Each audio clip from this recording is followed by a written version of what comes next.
Good morning students. आज हम पढ़ेंगे चैप्टर 2। इसका नाम है दादी माँ। जैसा कि आप सब जानते हैं, दादी माँ के बारे में विस्तार से बताने की आवश्यकता नहीं है। दादी माँ हम सबके पास होती हैं। आप सबके घर में भी दादी माँ होंगी और आप लोग भी अपनी अपनी दादी माँ से भावुक तरीके से जुड़े हुए होंगे। माँ बाप से ज़्यादा प्यार हम सब लोगों को हमारी दादी माँ से मिलता है। इस पाठ में लेखक अपने और अपनी दादी माँ के संबंधों के बारे में बताते हैं। इस कहानी के लेखक हैं शिव प्रसाद सिंह, जो कि एक बहुत ही अच्छे साहित्यकार रहे हैं। उन्होंने बहुत सी घटनाएं, बहुत से प्रसिद्ध साहित्य लिखे हैं। एक दिन उन्हें दादी माँ की बहुत याद आती है और वह इस बारे में अपने मित्रों से बातचीत करते हैं। जब वे छोटे थे तो दादी माँ से बहुत भावुकता से जुड़े हुए थे, लेकिन बड़े होने के बाद जैसा हम सब जानते हैं कि हम लोग को अपने अपने काम के लिए घर से दूर, शहर से बाहर जाना पड़ता है। तो लेखक को भी बड़े होने के बाद अपने कार्य के संबंध में घर से बाहर जाना पड़ा और वह दादी माँ से दूर हो गए। कभी कभी विषम परिस्थितियों में वो बहुत उदास हो जाते थे, तो उनके मित्र उनको मुंह पर तो उनकी तारीफ करते थे और उनको सांत्वना देते थे, लेकिन पीठ पीछे वे आपस में बात करते थे कि ये तो है ही ऐसा, इसका तो हर छोटी सी परिस्थिति में विचलित होना संभव है। परंतु इन सब चीज़ों से शिव प्रसाद सिंह बहुत उदास भी हो जाते थे। एक दिन उन्हें अपने भाई का पत्र मिला, जिस पत्र के माध्यम से उन्हें यह पता चला कि उनकी दादी माँ अब नहीं रही। वे उदास होकर आंखें बंद करके लेट जाते हैं और पुरानी यादों में खो जाते हैं। पीठ पीछे मुझे कमजोर और ज़रा सी प्रतिकूलता से मन घबराने वाला कहकर मेरे मित्र मेरा मजाक उड़ाते हैं और सोचते हैं कि ये तो है ही ऐसा। जब वे पुरानी यादों में खो जाते हैं तो उन्हें याद आता है कि जैसे कुआर के दिन आ गए हैं और मेरे गांव के चारों ओर पानी ही पानी भरा हुआ है। दूर से सिवान से बहकर आए हुए मोथा और साई की अधगली घासें, बेऊर और वन प्याज की जड़ें तथा नाना प्रकार की घासों के बीच सूरज की गर्मी से खोलते हुए पानी में सड़कर एक विचित्र सी गंध छोड़ रहे हैं। रास्तों में कीचड़ सूख गया है। बरसात के बाद कुआर का महीना आता है, जो बरसात में कीचड़ हो जाता है, वह धीरे धीरे करके सूखने लगता है। सूर्य की गर्मी से सब घासें सूखने लगती हैं, उनसे अजीब तरह की महक आने लगती है और रास्तों का कीचड़ भी सूख गया लगता है। गांव के लड़के किनारों पर झाग भरे जलाशयों में धमाके से कूद रहे होते हैं। जहां कुछ गांव में तालाब या कुछ ऐसी जगह पर पानी ज़्यादा एकत्रित हो जाता है, तो गांव के लड़के उसमें कूद कर उस पानी में नहाकर आनंद लेते हैं। अपने अपने मौसम की अपनी अपनी ही बातें होती हैं। जैसे कि पहले के समय में, आज हम लोग को हर मौसम में हर चीज़ मिल जाती है, लेकिन पहले के समय में ऐसा नहीं होता था।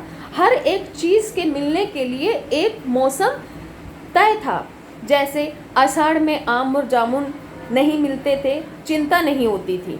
अगहन में चिड़ा और गुड़ ना मिले तो चिंता नहीं होती थी, दुख नहीं होता था। चैत के दिनों में लाई के साथ गुड़ की पट्टी ना मिले तो अफसोस नहीं होता था। और कुआर के दिनों में इस गंधपूर्ण झाग भरे जल में कूदना ना हो तो बड़ा बुरा मालूम होता था। भाव कि बिन मौसम की चीज़ें अगर खाने को नहीं मिलती थी तो हमको किसी प्रकार की चिंता या अफसोस नहीं होता था, परंतु इस तरह के एकत्रित पानी में यदि नहाने को नहीं मिलता था तो हमको बहुत अफसोस होता था। मैं भीतर से हुड़क रहा था, 2 दिन से नहीं कूद पा रहा था। नहा धोकर बीमार हो गया था। ऐसे पानी में नहाकर मैं बीमार हो गया था। वैसे तो मुझे हल्की बीमारी अच्छी लगती थी, हल्का हल्का बुखार, हल्का सिर में दर्द मुझे बहुत आनंद देता था, परंतु इस बार ज्वर ऐसा चढ़ा कि उतरने का नाम ही नहीं ले रहा था। रज़ाई पर रज़ाई और रज़ाई पर रज़ाई डाल देने के बावजूद भी रात के 12-1 बजे के बाद ही बुखार उतरता था। दिन में तो मैं चादर लपेटे सोया रहा। दादी माँ आई, शायद नहाकर आई थी, लगता है उसी झाग वाले पानी में नहाकर आई हैं। पतले दुबले स्नेह सने शरीर पर सफ़ेद किनारीहीन धोती, सन से सफ़ेद बालों के सिरों पर सघे टपके हुए जल की शीतलता। आते ही उन्होंने सर और पेट को छूकर मेरी बीमारी का अंदाज़ा लगाने की कोशिश की और आंचल की गांठ खोलकर किसी अदृश्य शक्तिधारी के चबूतरे की मिट्टी मुंह में डाली व माथे पर लगाई। लगता है वो किसी बाबा से उनके चबूतरे की शक्ति वाली मिट्टी लेकर आई हैं, जिससे कि मेरी बीमारी जल्दी से ठीक हो पाए। वो मिट्टी उन्होंने मेरे मुंह में डाली और माथे पर भी लगाई।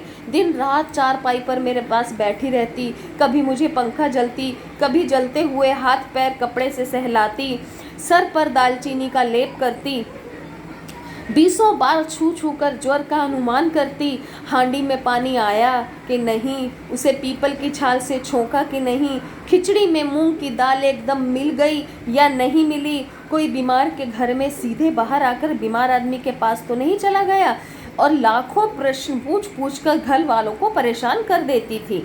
दादी माँ को गंवई गांव की 50 किस्म की दवाइयों के नाम याद थे। गांव में कोई बीमार होता तो उन्हीं के पास पहुँचता और उन्हीं से ही दवा का नाम पूछकर, और दादी माँ भी उनके हाथ पेट माथा छूकर उनको भूत से लेकर मलेरिया सरसाम निमोनिया तक का अनुमान विश्वास के साथ सुना देती। महामारी और विषुचिका के दिनों में रोज सवेरे उठकर स्नान के बाद लवंग और गुड़ मिश्रित जलधार, गूगल और धूप सुलगाना, सफाई कोई उनसे सीख ले।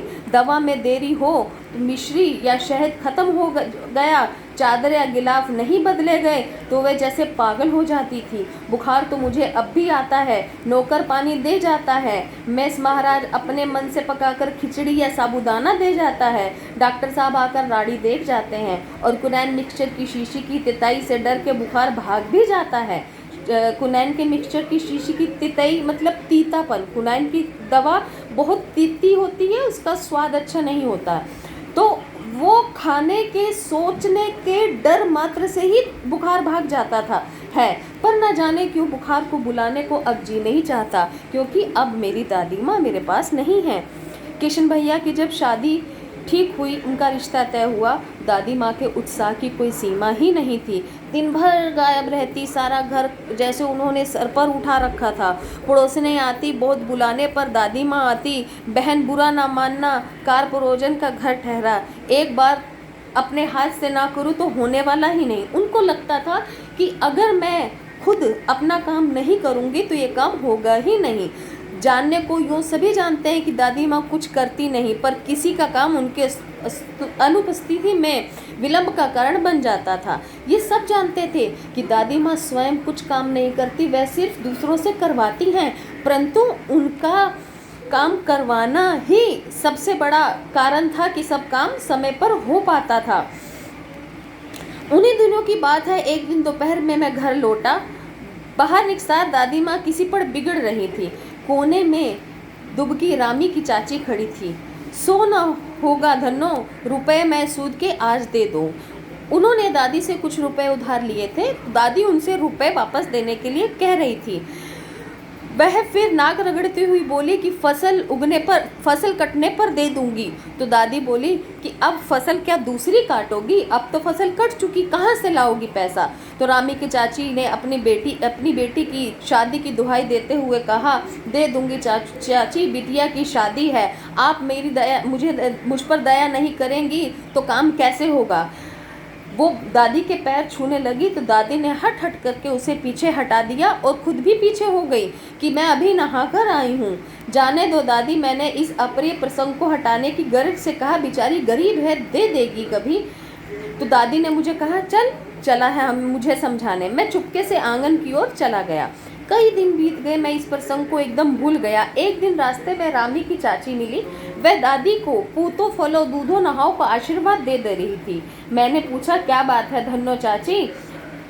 तो उन्होंने विशील होकर कहा, कुछ नहीं बेटा, भगवान भला करे, हमारी मालकिन का कल ही आई थी, पीछे का सभी रुपया भी छोड़ दिया और 10 का नोट ऊपर से देकर बोली, देख धन्नो, तेरी बेटी हो या मेरी बेटी, 10-5 रुपए की वजह से जग हंसाई नहीं होनी चाहिए। उस रोज़ तो वो तुम्हें बहुत डांट रही थी। मैंने पूछा तो धन्नो चाची ने कहा, मालकिन है, बड़ों का काम ही है डांटना, लेकिन वो बहुत दयावान हैं, उन्होंने ही सहायता की और मेरी बेटी की शादी संपन्न हो पाई। अब किशन भैया के विवाह की दिनों की बात है। विवाह को 4-5 रोज़ पहले से ही औरतें रात रात भर गीत गाने लगती थी। उस समय में औरतें बारात में नहीं जाया करती थी। मैं बीमारी की वजह से अपने भैया की बारात में नहीं जा पाया था और घर में एकत्रित औरतें गा बजा रही थी और दादी ने मुझे वहीं पर चुपके से चद्दर उड़ा के लिटा दिया था। उनके गाना बजाना और हंसी सुन के मुझे हंसी आ गई और औरतों को पता चल गया कि मैं भी वहीं पे हूँ। औरतों ने इस पर आपत्ति की तो दादी माँ बिगड़ी, बोली, लड़के से क्या पर्दा, वो तो छोटा है, लड़के को बाहर का मन लड़का और ब्रह्मा का मन एक जैसा होता है। मुझे भी पास की एक चारपाई पर चादर उड़ाकर दादी ने चुपके से फिर लौटा दिया। सुबह रास्ते में देबू की माँ मिली। देबू की माँ ने चादर खींच ली। कहो दादी, यह कौन बच्चा सोया है, बेचारा रोता है, शायद दूध पिला दूं। हाथापाई शुरू हुई। दादी माँ बिगड़ी, लड़के से क्यों मुंह लगती हो। सुबह रास्ते में देबू की माँ मिली। कल वाला बच्चा भाभी। मैं वहाँ से जोर से भागा और दादी के पास जाकर खड़ा हो गया। किसी प्रकार का अपराध हो जाने पर जब दादी माँ की छाया में खड़े हो जाते, अभयदान मिल जाता। स्नेह और ममता की मूर्ति दादी माँ की एक एक बात आज कैसे कैसी मालूम होती है। परिस्थितियाँ कैसे बदल जाती हैं। सूखे पत्ते का सा कैसा नाच होता है, इसे दादी माँ खूब जानती थी। दादा की मृत्यु के बाद से ही वे बहुत उदास रहती थी। संसार उन्हें धोखेबाज मालूम होता था। दादा ने उन्हें स्वयं जो धोखा दिया था, दादा ने धोखा दिया था वो ये समझती थी, क्योंकि दादा कहते थे कि तुम मुझसे पहले मरोगी, परंतु भगवान को कुछ और ही मंजूर था। दादा दादी से पहले चल बसे थे। दादा की मृत्यु के बाद कुकुरमुत्ते की तरह बढ़ने वाली मुंह में राम बगल में छुरी दोस्तों की शुभचिंता ने स्थिति भी डामाडोल कर दी। दादा के श्राद्ध में दादी माँ के मना करने के बावजूद भी पिताजी ने बहुत सारा धन उनकी तरही और में खर्च कर दिया और घर की सारी व्यवस्था बिगड़ गई। दादी माँ अक्सर उदास रहा करती। माघ के दिन थे, कड़ाके का जाड़ा पड़ रहा था। पछुआ का सन्नाटा और पाले की शीत हड्डियों में घुसी पड़ती जा रही थी। शाम को मैंने देखा दादी माँ धोती पहने कोने वाले घर के एक संदूक पर दिया जलाए हाथ जोड़कर बैठी थी।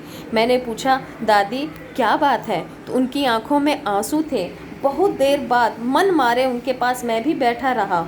उन्होंने आंखें खोली। मैंने बोला, दादी माँ क्या? दादी बोली, क्या तुम यहाँ क्यों बैठे हो? दादी ने कहा, एक बात पूछूं? मैंने उनकी स्नेहपूर्ण आंखों की ओर देखा और कहा, पूछो। दादी रोती थी। मैंने पूछा, दादी आप रो क्यों नहीं हैं? दादी माँ मुस्कुराई, पगले तू अभी तक खाना नहीं खाया, चल धोती बदल लो। दादी माँ, मैंने कहा, मुझे सर्दी गर्मी नहीं लगती बेटा। वे मुझे खींचती रसोई में ले गई। उन्होंने बात बदल दी, परंतु मेरे सवाल का जवाब नहीं दिया।